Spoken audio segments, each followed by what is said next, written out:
నమస్తే, welcome to ATV. మంచు మోహన్ బాబు, మంచు విష్ణు, మంచు మనోజ్ ఇంట్లో జరగాల్సిన ఇష్యూ కాస్త పోలీస్ స్టేషన్ దాకా కూడా వచ్చేసింది. ఇప్పుడు ఏ సోషల్ మీడియాలో చూసినా కూడా ఇదే అంశం హాట్ టాపిక్గా మారింది. సో మరి ఆ నిజాలు ఏందనేది మాట్లాడదాం. మనతో పాటు మాట్లాడడానికి ప్రొడ్యూసర్, సినీ అనలిస్ట్ చిట్టిబాబు గారు ఉన్నారు. సార్ నమస్తే. సార్ నమస్తే. సో ఎట్లా చూస్తారు? ఏంటో చూసుక గత 2-3 రోజులుగా కూడా మోహన్ బాబు గారి ఇష్యూ కాస్త వైరల్ అవుతా ఉంది.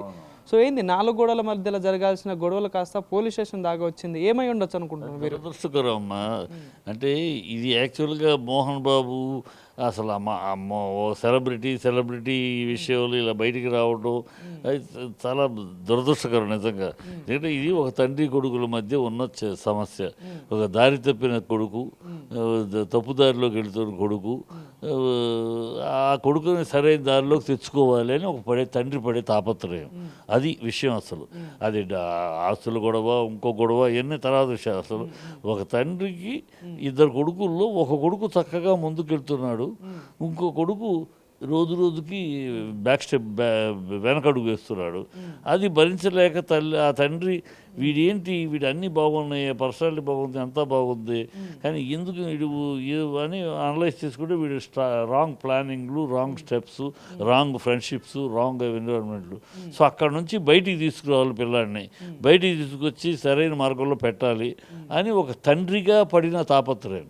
ఆ తాపత్రయంలో ఆ బిడ్డడు మాట సరిగ్గా వినకపోతే, సామధాన భేదం వల్ల అన్ని రకాలు ప్రయోగించిన వినకపోతే ఆఖరికి విసుగొచ్చి దండోపాయం చేయాల్సి వచ్చింది. ఇది ఒక బిడ్డను తండ్రి కొట్టడం అది పెద్ద విషయం లేదు. ఒక తండ్రి బిడ్డను కొట్టడం అనేది పెద్ద సమస్య కాదు, అది పెద్ద విషయం కాదు. ఇక్కడ మోహన్ బాబు అని చూడబట్టి అది పెద్ద ఇష్యూగా కనపడుతుంది. కానీ లేదా రైట్ కామన్, ఒక తండ్రి బిడ్డను కొట్టడం అది అడ్డాల బిడ్డ అవ్వచ్చు, అడ్డదిడ్డగా పెరిగిన అడ్డగాడిగా బిడ్డ అయినా అవ్వచ్చు. బిడ్డ కొడుకుని కొడతాడు, అలా జరిగింది. ఇది ఆల్రెడీ చెడ్డదారిలో ఉన్న చెడు మార్గంలో ఉన్న బిడ్డడు కనుక ఇమీడియట్గా పోలీసులకు ఫోన్ చేయించి వాడి అసిస్టెంట్ల ద్వారా ఫోన్ చేశారు. దాంతో బహిర్గతమైంది. లేకపోతే అసలు పోలీసులకు సంబంధం లేదు, ఇది ఇంట్లో జరుగుతున్న గొడవ. వాడు అనవసరం ఆస్తి తగాదాల గురించి అవుతా ఉంది. అంటే ఆస్తి పంపకాల విషయంలో కూడా 2 మధ్యలో గొడవ స్టార్ట్ అయిందని కూడా ఒక వార్త వినిపిస్తుంది. ఎంతవరకు వాస్తవం ఉంటుంది? ఆస్తి రకరకాల గొడవలు ఉంటాయమ్మా. నేను ఈ ఆస్తి గొడవ అవ్వచ్చు, ఇంకోటి అవ్వచ్చు. ఏదైనా మేజర్ పాయింట్ ఇక్కడ ఆస్తులు గీస్తులు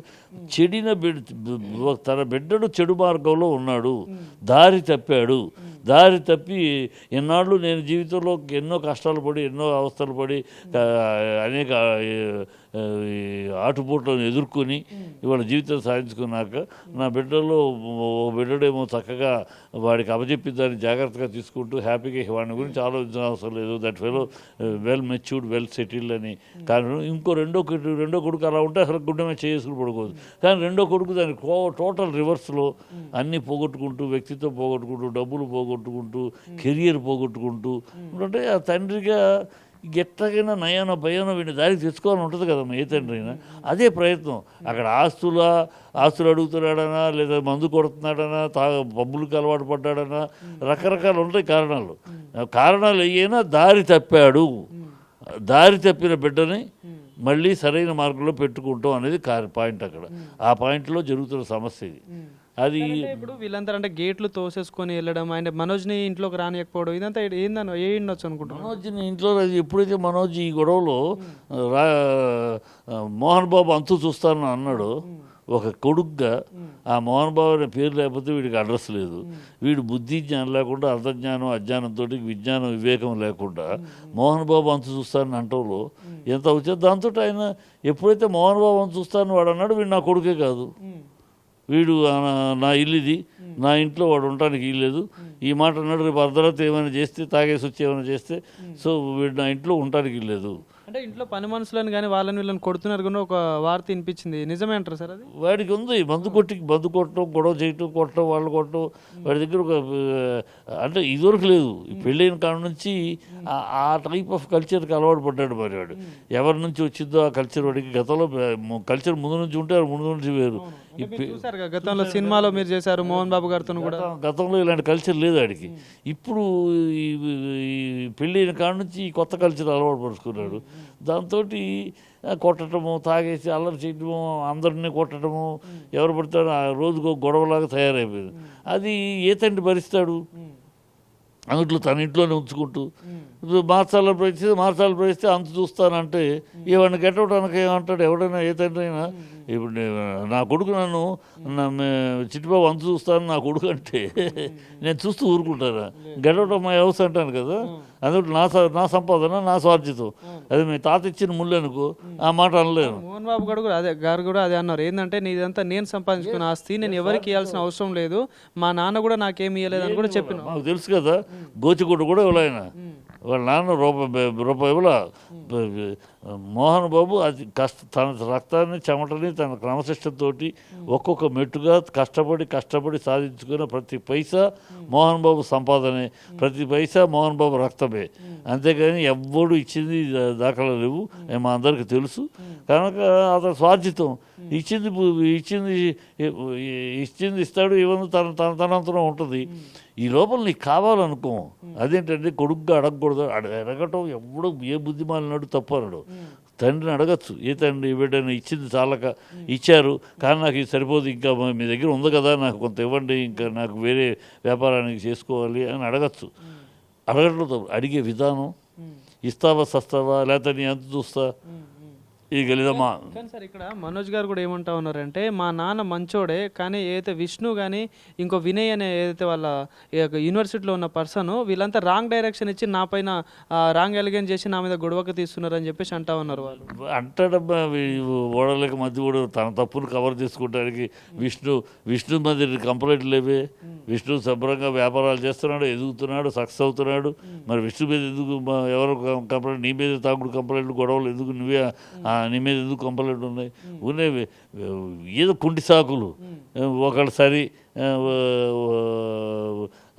నీకు తేడా ఉన్నాయి. బోర్డు మీటింగ్ ఉంది, ఇంకోటి ఉంది, నువ్వు కాలేజీ కమిటీలో ఉన్నావు కదా, మాట్లాడచ్చు కదా నువ్వు 10 మంది ముందు. నువ్వు వెళ్ళిపోయి పబ్బులు గిబ్బులు, నీ కల్చర్ అంతా మారిపోయి, నీ విధానం అంతా, జీవన విధానం, శైలి అంతా మారిపోయి నువ్వు దారి తప్పావు, అడ్డగోలుతనంగా తయారయ్యావు. ఇంకా దాన్ని సమర్థించుకోవడానికి ఏ తాగుబోతాడైనా నేను తాగటం కరెక్ట్ అంటాడా? వాళ్ళ వల్ల నేను తాగానంటాడు. అలాగే ఉంది ఇది. సో ఇప్పుడు అంటే ఓవరాల్గా మనోజ్ తప్పే అంటున్నారా మీరు? 100% మనోజ్ తప్పే, 100% మనోజ్ తప్పే. మనోజ్ అనేవాడు దారి తప్పాడు.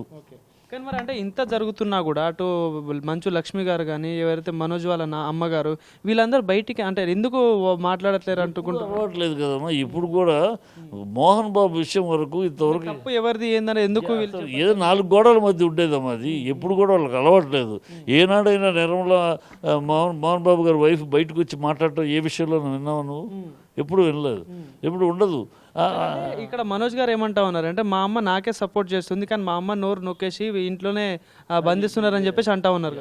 ఆవిడ బిడ్డలందరూ సమానంగా పెంచింది. వీడు విడదీసి మా అమ్మ, ఆవిడెప్పుడు వీళ్ళెవరు కూడా మా అమ్మ మీ అమ్మ అనలా. ఆవిడ అలా పెంచలా. విష్ణు అంటే ఇంకా ఇష్టం. నాతోటి అనేక సందర్భంలో వేరే విషయాలు వచ్చినప్పుడు విష్ణు చెప్పండి అన్నయ్యారు. విష్ణు చెప్తే కరెక్ట్గా చూస్తాడు. చిట్టిబాబు గారు విష్ణు అయితే నాతోటి విష్ణు కరెక్ట్గా ప్లాన్ చేస్తాడు, విష్ణుకి చెప్పండి ఈ మ్యాటరు అని చెప్పిన సందర్భాలు ఉన్నాయి. తన కొడుకు కన్నా విష్ణు సమర్థుడు, విష్ణుకి విషయం చెప్తే కరెక్ట్గా హ్యాండిల్ చేస్తాడనే కాన్ఫిడెన్స్ ఉన్న ఆవిడ నాతోటి చెప్పింది అనేక సందర్భాల్లో.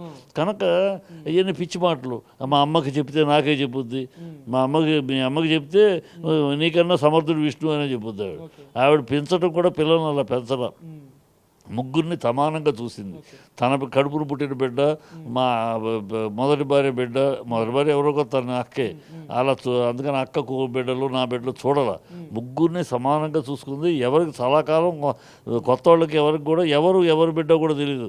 మోహన్ బాబు మొదటి వైఫ్ బిడ్డ ఎవరు, రెండో బిడ్డ ఎవరు, తినా కూడా తెలిసేది కదా. సార్ ఇక్కడ ఒక ప్రశ్న ఏమొస్తా ఉందంటే, అంటే మనోజ్ పెళ్లి చేసుకునేటప్పుడు కూడా ఇంట్లో వాళ్ళు ఎవరు దానికి అంతగా ఇష్టపడ్డట్టు కనిపించలేదు మనకి. సో దానివల్లనే ఇదంతా అవుతున్నాయి అనుకోవచ్చు.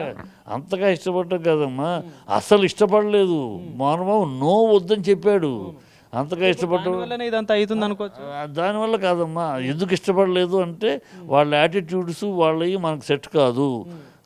కుదరదు, ఇది వాళ్ళ కాదు రేపైనా మనం పొరపచ్చాలు వస్తాయి అని ఆ రోజే మోహన్ బాబు చెప్పాడు. తన అనుభవం మీద చెప్పాడు. అది వినలా, ఇవాళ అదే కనపడుతుంది. ఇప్పుడు ఎప్పుడు యాటిట్యూడ్స్ టెంపర్మెంట్స్ కలిస్తేనే ఏ ప్రయాణం అన్నమ్మా. ఇది ఎడమెత్తం పెడమెత్తంగా ఉంటే కలవవు. కలిసినప్పుడు ప్రస్తుతానికి బలవంతంగా సందర్భాన్ని బట్టి కలిసినట్టు కనిపించినా తర్వాత విడిపోతాయి. అదే చెప్పాడు మోహన్ బాబు. వాళ్ళ యాటిట్యూడ్స్ వేరు, భూమా వాళ్ళ యాటిట్యూడ్స్, ఈ పిల్ల టెంపర్మెంట్ వేరు, మన యాటిట్యూడ్స్ మన టెంపర్మెంట్ వేరు. ఈ కలవవు కలవద్దు అన్నాడు. అయినా సరే వాడు పెళ్లి చేసుకుంటాను మూర్ఖంగా వెళ్ళాడు. అది వేరే. మనోజ్ ప్రవర్తిస్తున్న ప్రవర్తన వెనకాల కూడా ఎవరైనా ఉన్నారనుకుంటున్నారు మరి? ఈ కుటుంబమే పెళ్ళి అయినాకే ఇలాంటి దుర్మార్గ ప్రవర్తనకు వచ్చాడమ్మా. ఆ పెళ్లి ఈ ప్రవర్తన కారకులు తన భార్య, లేకపోతే తన భార్య తరపు వాళ్ళ, లేకపోతే కొత్తగా ఏర్పడిన స్నేహితుల, లేకపోతే పబ్బు కల్చర్లో అలవాటు పడ్డ ఫ్రెండ్సా, పొలిటికల్ ఫ్రెండ్సా, ఇవన్నీ ఎవరు అనేది తెలియాలి. బట్ పెళ్ళి అయిన తర్వాతే ఈ మార్పు. ఎందుకంటే అప్పుడు పిల్లాడిని చూసిన వాళ్ళు ఇప్పుడు చూసిన వాళ్ళకి తేడా తెలిసిపోద్ది. అవును, మీరు ఇప్పుడు సినిమాల్లో గతంలో కూడా మోహన్ బాబు గారితో చేశారు, వీళ్ళందరినీ గతంలో కూడా చూశారు. సో అప్పుడు ఉండేనా ఇట్లాంటి ఏదైనా? ఇప్పుడే మారిందా? లేదు, పెళ్లి తర్వాతే మారిద్దాం, అంతవరకు లేదు. మీకు పెళ్లికి ముందు కూడా మీకు ఒకసారి రికార్డుకి వెళ్ళి వెనక్కి చూస్తే పెళ్లికి ముందు మోహన్ బాబు కొన్ని కార్యక్రమాలు జరిగినప్పుడు కూడా మొత్తం 3 బిడ్డలు లడ్డూలాగా వచ్చి ఉంచునేవారు. డిసిప్లిన్, నాన్న కూర్చుంటే నాన్న నుంచోబెట్టి నాన్న గీచిన గీతలు నడిచేవారు. ఎక్కడ ఒక చిన్న పొరపచ్చు ఉండేది కాదు. పెళ్లి తర్వాత ఈ మార్పులని వచ్చింది.